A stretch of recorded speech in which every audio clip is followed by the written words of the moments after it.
With the text that we are looking at this week, I think it answers this question for us. Who is great in God's kingdom? We can describe pretty quickly who are the great people in our communities and in our nation, in our world.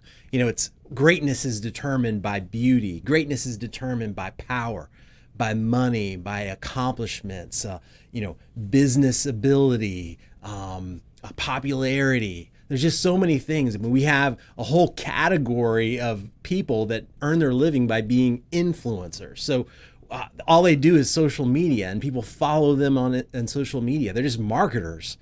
But we do that as well on social media, where we desire and we find our value based on the comments that we get and the likes that we get on whatever it might be.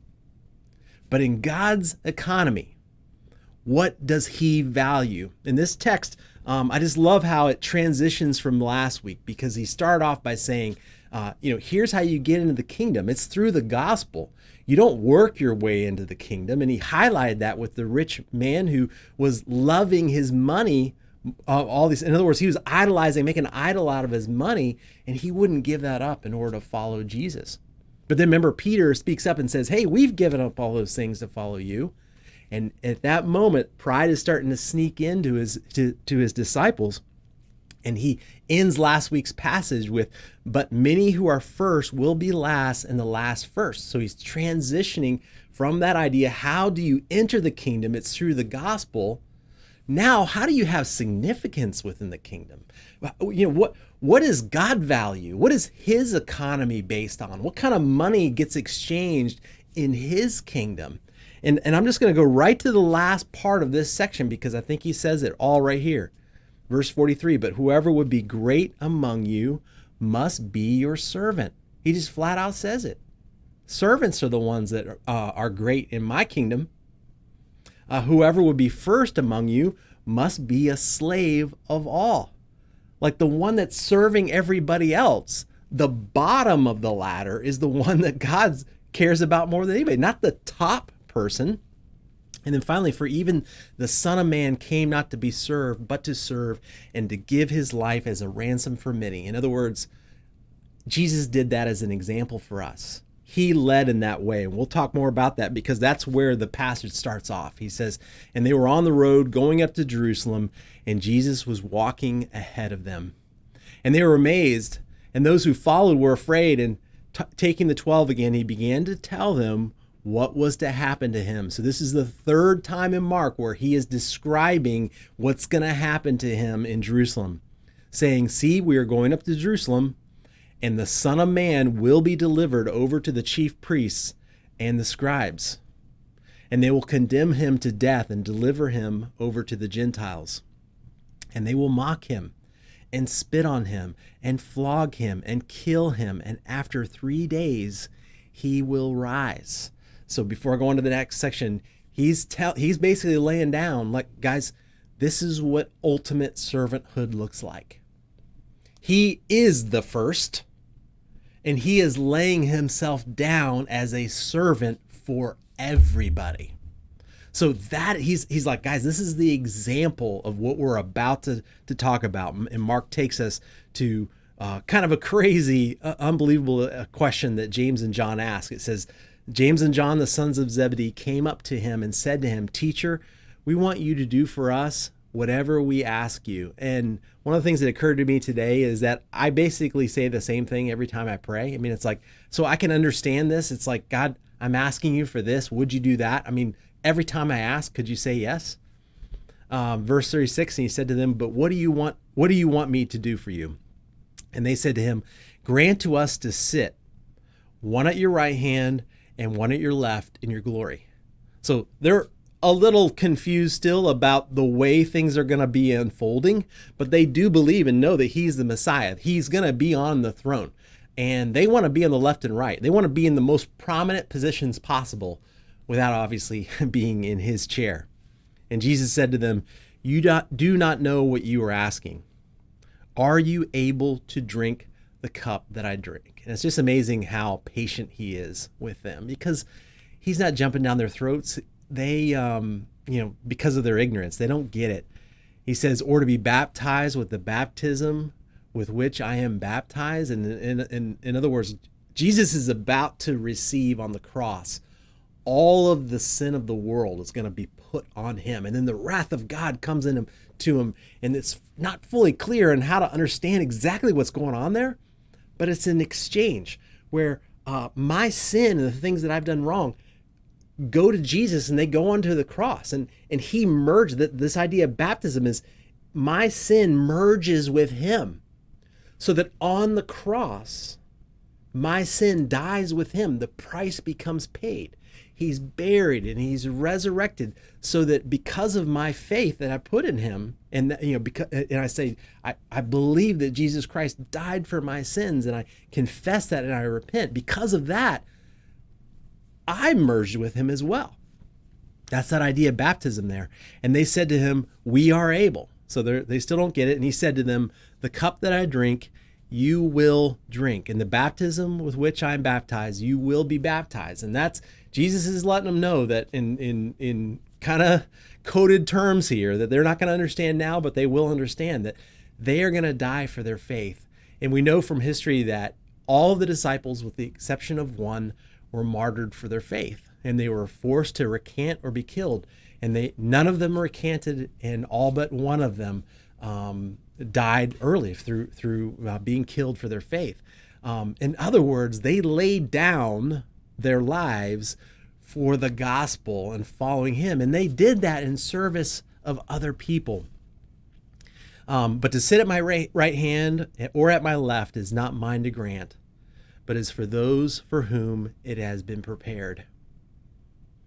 And when the 10 heard it, they began to be indignant at James and John, which, can understand that.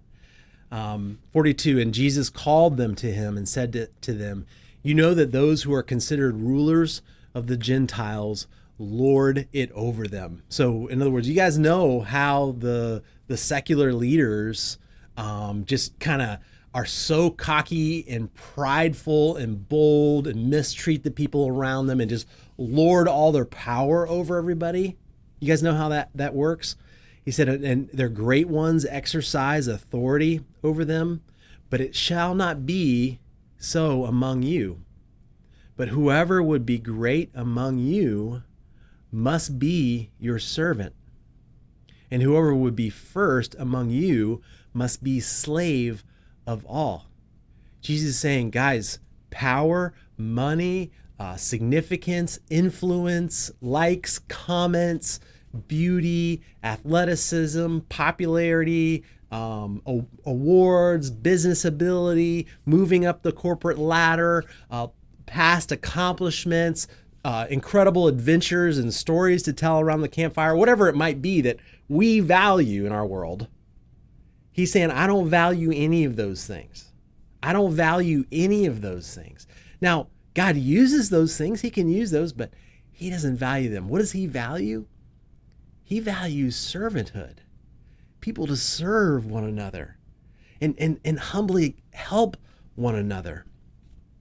And in verse 45, for even the Son of Man came not to be served, but to serve and to give his life as a ransom for many. Jesus led, and this is an example, the first of all laid himself down for everybody, to serve everybody, so that everybody is welcome and able to come to him. That's the example. And he's letting them know that, guys, this is what I'm going to do, and I'm asking you to follow in my path. None of us can serve at the level that he serves, obviously, but there are ways that we can serve. Absolutely. Jesus not only laid his life down as a service, but he also was helping the poor and helping the sick. He did things that we can do absolutely today. But here's another way to think about it is that I really think that, I love the TV show Sports Center on ESPN, where you get all the highlights of the sporting events. And it's just a great half-hour summary of all the highlights of what happened that day in sports. And it's just cutting back to back through all the highlights. And I kind of wonder if there's instead of Sports Center, it's Servant Center in heaven, where you've got a couple of angels that are hosting the show, and they just show everybody all the incredible things that just happened today, but they're all servants, people serving other people. and laying down what they want for other people. And guys, I want you to realize the significance of the opportunities that you have under your roof to serve, next door with your neighbors to serve, somebody within your church. You're changing that diaper. You're loading and unloading the dishwasher, washing the pots and pans, sweeping the floor, cleaning the bathroom, doing something for somebody else that normally they're supposed to do. I mean, just whatever it might be. God looks at those opportunities of service and says, yes, put that on Servant Center tonight. Whereas we spend most of our time thinking about how can we be more significant? How can we do more things? How can we be more important? Whatever it might be.